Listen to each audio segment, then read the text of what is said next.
Wandoor block കേരളോത്സവം അട്ടിമറിച്ചൊരു ഭരണക്കാരെ പഞ്ചായത്തിൻ ഭരണക്കാരെ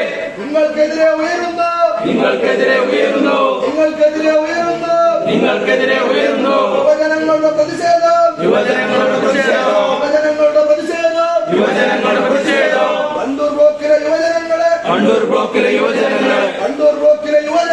വണ്ടൂർ ബ്ലോക്കിലെ യുവജനങ്ങളെ വെല്ലുവിളിക്കും block panchayat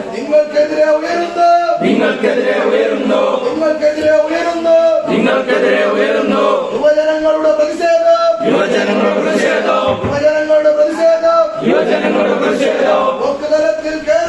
block തലത്തിൽ കേരളോത്സവം നടത്തിയെടുക്കാൻ നടപടി വേണം